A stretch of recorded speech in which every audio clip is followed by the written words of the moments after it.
Hello and welcome to our compilation of the top moments in Season 5 of Mythmakers. My name is Julia Golding, and Mythmakers is the podcast for fantasy fans and fantasy creatives brought to you by the Oxford Centre for Fantasy. We've pulled out some moments which we think you might enjoy from I think we've reached almost 20 episodes in this season.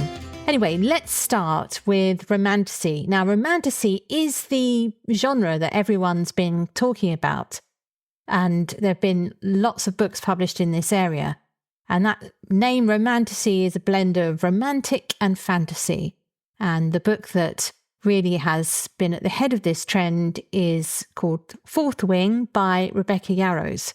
And in this excerpt, you'll hear me doing a sort of deep dive into what makes Romantasy work, the erotic content and how that has fed into the sort of popularity. And also I unpack the approach that Rebecca takes in her book. So I hope you enjoy. Let's look at the sociology of the popularity of this genre. I've mentioned it skews female.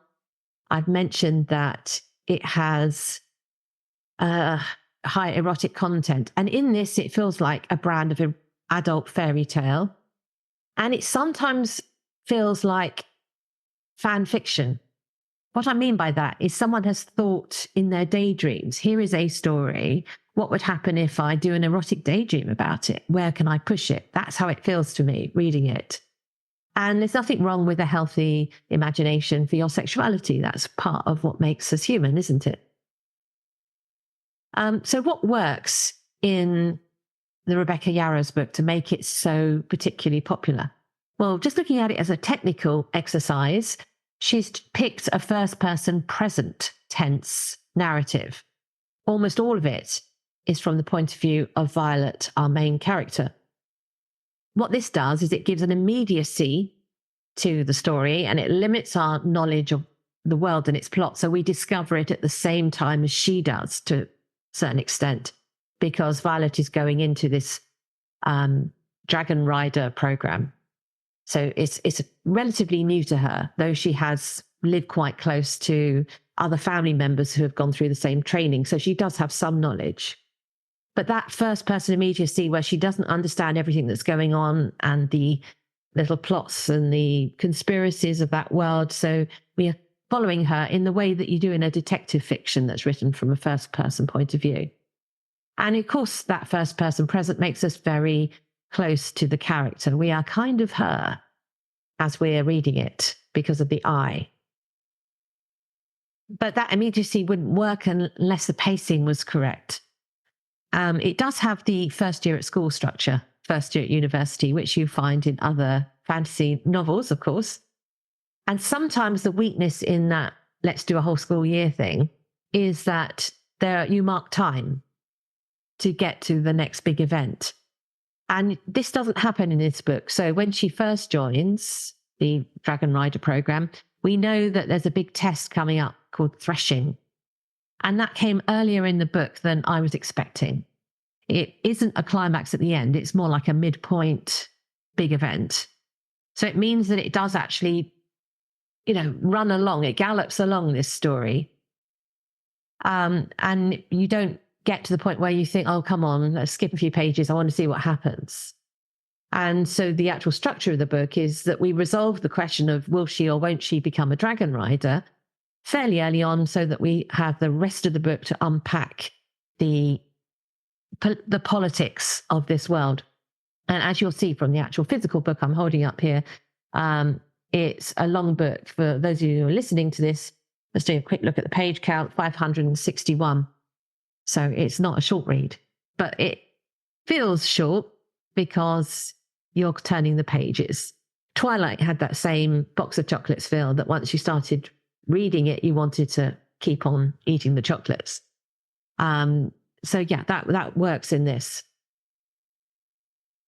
I would just say, though, that even though the characters are supposed to be what I would call more university age, you don't really hear precisely of people's ages, but at one point, Xaden, the male hero, is mentioned as being 23. they do feel younger to me. They do feel more like high schoolers. I don't know, that's just me because I'm old and crumbly. But they kept saying they're adults and they're mature, but they didn't feel hugely mature to me. Anyway, that was just my my jaded. That's me being too old. I don't know, but I felt they felt younger than their given ages. Before I came to this book, I was looking for what was different about it, according to reviewers, and I saw two things which were sort of touted about it. One was the very high death count. So yes, lots of people die. You do lose a couple of beloved characters, but they're not central characters. They're adjacent characters. So are we shocked by high death counts? I mean, Harry Potter killed off quite a lot of people. That was a long time ago now. Game of Thrones killed off a lot of people.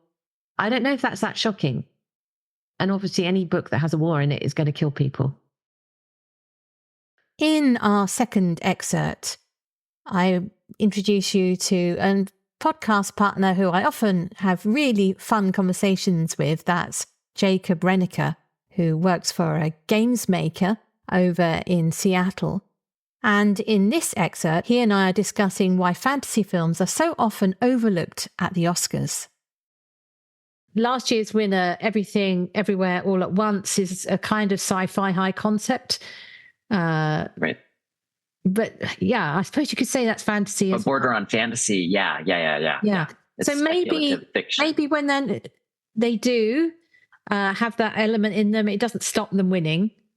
But with the only absolute mainstream total, yes, that's a fantasy film, is obviously Return of the King, which won the Oscar in 2004, I think it was. And yeah, everybody agrees that's a fantasy film. Whereas the others you might describe more as a hybrid of other sorts of genres. But let's flip over to the performances, and there you really do come up against a problem of them not rewarding performances in a fantasy film. Right. Yeah. And that's to be expected. And with these, I think you're right on with the blending of genres makes it more palatable. But that if it's a heavily the genre piece that's heavy fantasy or sci-fi, or even, to be fair, like you said, an action film, if it's kind of a big budget blockbuster action film, comedies, westerns, even westerns more so, because I think they can get to more of that serious / meaningful and tortured performances. But a lot of those kind of big budget mass audience films, those aren't the ones that are being considered here or rewarded. So for the actors, it's the same thing. So it's really interesting with the actors.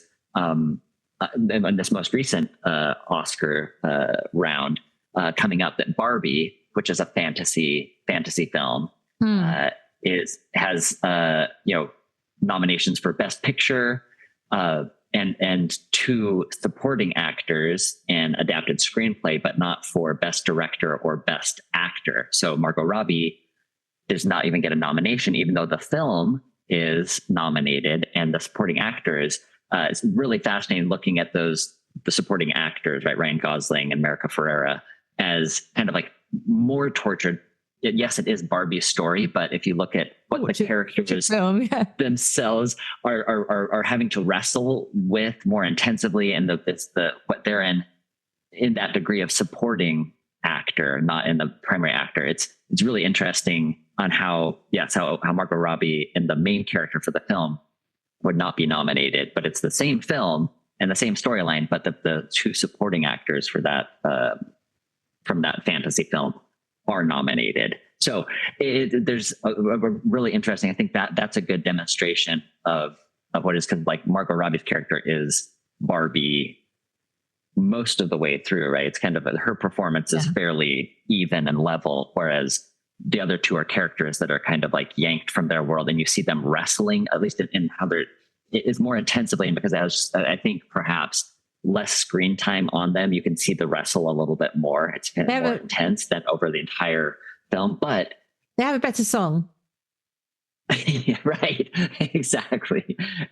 And the song doesn't hurt, but yeah. So the individuals and performances. Yeah. So we have, like, with Lord of the Rings in particular, with as many Academy Awards as it did receive, including, Best Picture, Best Director, Best Screenplay for Return of the King. The only actor nomination or award that you got was for Ian McKellen, just from Fellowship of the Ring. Was the one that was won there. So it's interesting looking at the different characters there, and there's it's hard to say, but that's just an interesting trend. So did Ian McKellen, did he win something for it, or was he just nominated? I didn't think any of them got an acting award. He didn't get an award, but it was a nomination. So he was the only one that was nominated. Didn't win, but that was even the only nomination across all three films, was just Ian McKellen for Fellowship of the Ring. Oh, I'd forgotten that. I'm just looking through the list of people, of men who won the acting role. I need to pull up the women, because I'm having in the back of my mind that maybe Michelle Yeoh won one for Everything Everywhere All at Once. Yes. Right? Yeah. So that's a woman winning a main, if we allow that to be a fantasy. Of course, Joaquin Phoenix won for being Joaquin Joker. Phoenix, and that's exactly what you say. It's the tortured. It's got to be torture. Right. Torture your character. Right. And the only, and I'd say, like, even for like the big budget, or an even big budget Joker versus Dark Knight. So you have I would say, like, the two best actor roles in a fantasy type or a fantasy adjacent film. You have Heath Ledger for the Joker and Joaquin Phoenix for the Joker, both of which performances are these, again, like tortured individuals that are vacillating between two different worlds. And so, but it's really interesting that it's the same character that is winning both of those roles, even though it's different franchises. It's within the same story world of Batman. That's where you get these. But Batman is never nominated for, or does never get this award for. I don't even think nominated for Best Actor. Whereas the villain, the more kind of emotionally complicated and tortured. I hate to keep going back to that word, but so that's kind of a anomaly in the Best Actor wins. Moving on to our third excerpt, I began the year by having an absolutely amazing time in New Zealand in January. So I came back ready to spread the news about how excellent it is for Lord of the Rings fans to visit the place where many of the films were made. And you'll hear me and Jacob discussing where it's best to go in New Zealand for your Lord of the Rings pilgrimage. If you were going to go to New Zealand, have you got any sort of on your must-see list of things to go to? That's hard. Speaking of. Having watched it, so I know that with one of the reasons why New Zealand made for such a great filming location is the incredible diversity of the landscape, right? So you can, within an hour and a half flight, you can get to snowy mountains and forests, kind of rolling hillsides, sparse terrain. The only thing I don't have is a desert. So that any of those places, like, I would be tickled. I mean, Hobbiton is picturesque. And so that of course would be fun for more of a, if on that particular travel day, I was looking to relax a little bit more, slow my pace. I think that would be great. If I was in a frenetic mood, I would perhaps want to be a little more adventurous and go hiking the path of Caradhras. And that is quite that hike. Yeah. No, I mean, the funny thing is that even though I sort of think I'm fairly, I did geography at school and I sort of knew a map vaguely of New Zealand, and I'd watched the making of, I hadn't really grasped until I went there exactly how it all works. So if you're planning your trip, tell us. You're planning your pilgrimage, the two islands, the South Island is sort of a rounder and fatter island. It's further south, so it's colder. And that's where the dramatic Alp type scenery is. Not that the North Island doesn't have mountains, but it's the ones you're thinking of in the fly past. But it's also very, very sparsely populated. So it's real wilderness. You can go to places where there are no farms, there's no fences, there's no sign of people for miles and miles and miles and miles. It's quite a phenomenon. So if the population is something like, don't quote me on this, but it's something like 5 million, only 1 million of those live in the South Island. The North Island, which is kind of longer and thinner, a bit like a diamond shape, very roughly, with Wellington down the bottom and Auckland up the top, has everybody else. And a lot of those people are in either Auckland, which is the biggest city, and Wellington. So it reminded me a bit actually of Iceland. Iceland has a similar thing, except east to west, where lots of people live around Reykjavik and the rest of the country is fairly empty. So it had that feel to it. And no wonder both places are used for fantasy films, because they have so many places you can set up a camera and do a 360 pan without seeing anything else. So if you're actually planning to do your Lord of the Rings tour, we did it an unconventional way. Most people start up in Auckland and make their way down to Queenstown. I actually did it the other way around. Why not? So I would say my top 5 places to go would be, in order of visiting them, I would go to the lakes around Lake Tekapo, which is quite near Christchurch. So you're on the South Island. And Lake Tekapo and the lake next door to it, whose name escapes me just now, are the lake there. You see them in the Hobbit for Lake Town. Is that sort of amazing, really, really blue, wonderful lake, very beautiful. Also a great place to stargaze. Then going down, I'd go to Queenstown, which is like number 1.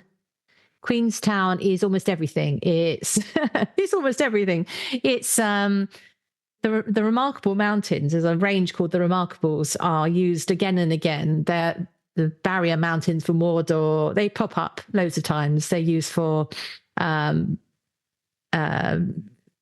of the retreat where they go up into the hills in Rohan and they get the sword. I'm just trying to remember what that place is, near the Paths of the Dead.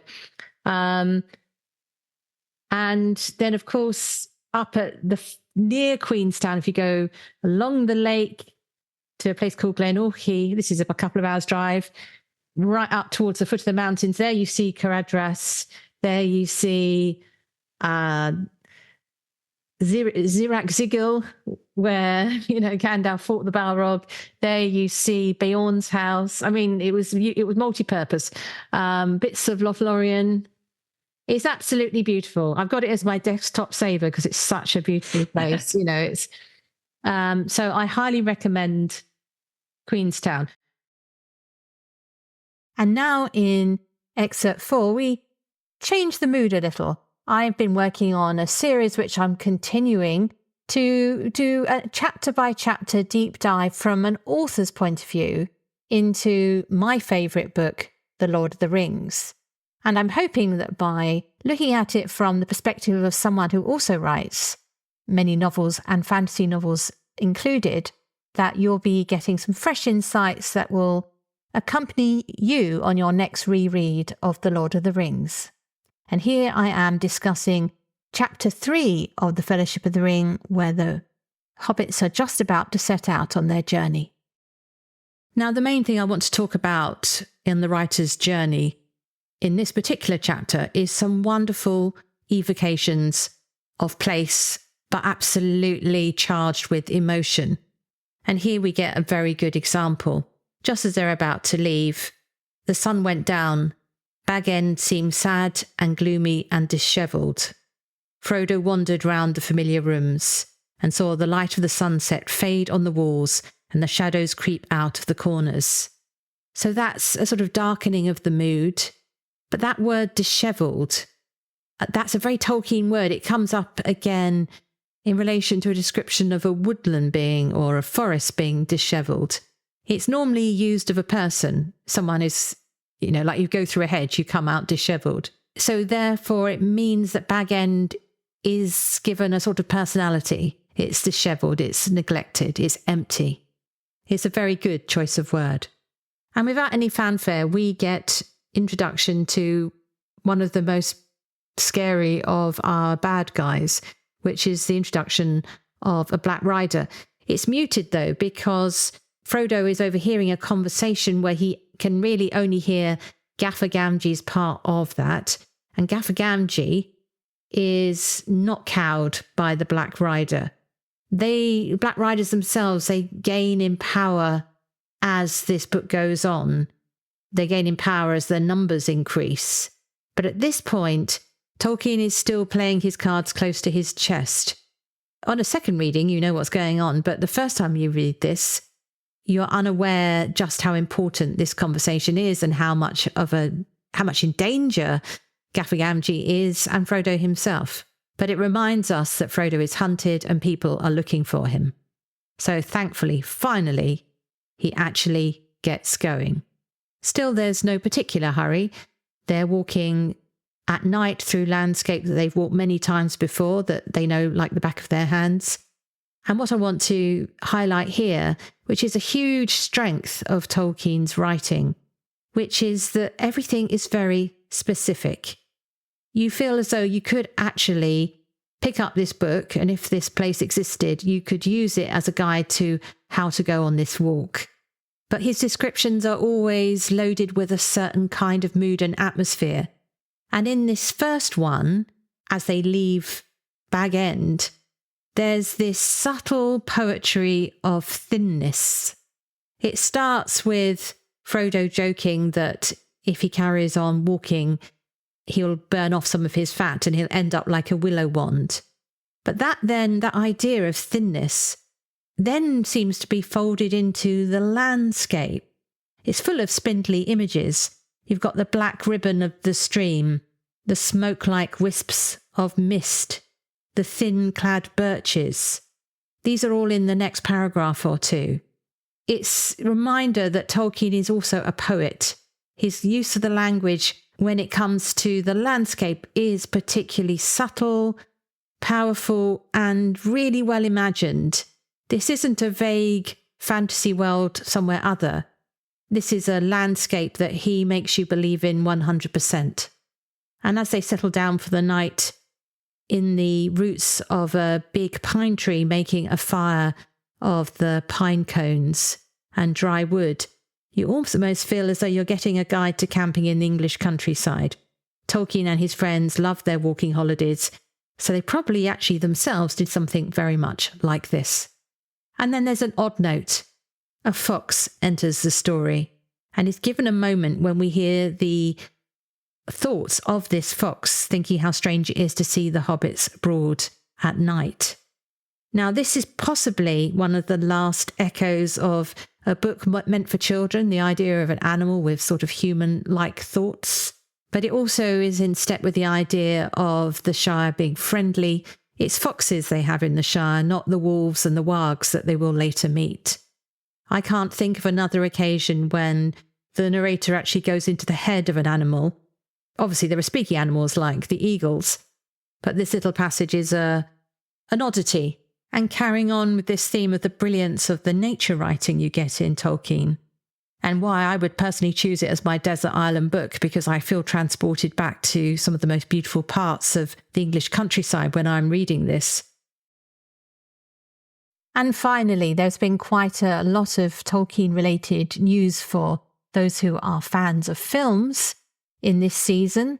There's both an animated film forthcoming about the Rohan culture, the War of the Rohirrim. But the one that caught our attention is the news that Peter Jackson and Andy Serkis have teamed up to begin work on a prequel called The Hunt for Gollum. So if you want to find out what The Hunt for Gollum might be like, have a listen to our discussion. So there is a long period where Gandalf and Aragorn are hunting him. In fact, Gandalf says he goes away and it's Aragorn who actually catches up with Gollum and calls him back. There's that part. So you just need to turn to the chapter called The Shadow of the Past and you can read that material. There's what happens after that, after they've talked to Gollum, is he is put in the care of the Wood Elves. That's Thranduil, Legolas's father, that kingdom, and he's looked after there. And we get another little glimpse of what might have happened to Gollum when Legolas reveals that Gollum escaped the elves' care captivity. And this is something that comes up during the Council of Elrond. So there's another mention of Gollum at that point. Thinking about this as a literary technique, it's Tolkien keeping on just gently nudging us of Gollum's existence so that when he does turn up, we've had the way prepared for us with talk of Gollum. So 2 places to have a quick look at would be The Shadow of the Past and the Council of Elrond to see the material which the hunt for Gollum might be covering. But there's also a third place which you may not have noticed because it's in the appendices. This is where they're really working their rights as Peter Jackson and Andy Serkis, because it comes in Appendix B, where there is a timeline of the Third Age and the key events. And the hunt for Gollum features in that. So, for example, we hear that at Bilbo's farewell feast, Gandalf begins to suspect that the ring is the one, and he sets off seeking for news of Gollum and calls on the help of Aragorn. So that's 3001. And then it's not till 3009. It's quite a long film, this, isn't it? I imagine they'll truncate all of this. It says Gandalf and Aragorn renew their hunt for Gollum at intervals during the next 8 years. They're persistent, got to give them that. Searching in the vales of Anduin, Mirkwood, and Rhovanion to the confines of Mordor. At some time during these years, Gollum himself ventured into Mordor and was captured by Sauron. That sort of is that central bit where the key fact that Baggins from the Shire got the ring is revealed. Gollum is actually in captivity in Mordor for some years because it says in 3017, so that's 16 years after Bilbo's farewell feast, Gollum is released from Mordor and is taken by Aragorn in the Dead Marshes and brought to Thranduil in Mirkwood. So that's the bit that links up to the captivity on the Wood Elves. And you'll remember when Gollum is traveling with Frodo and Sam, he talks about not liking elven food. And also we learn another detail that the reason why he escaped the Wood Elves, I think this is during the Council of Elrond, that they took pity on him and would allow him to climb a tree to sort of sniff the air. And a gang of orcs came by and killed his guard and he escaped. And that was possibly set up as a way of helping him escape. Thank you very much for listening to Mythmakers this season. We start again very soon in September, and we will begin with some fantastic debut authors who have already crossed my path, and I look forward to sharing their work with you. But as ever, we will also be doing a lot of Tolkien-related content and carrying on with our travels through the Lord of the Rings, the writer's journey. Thank you very much for listening.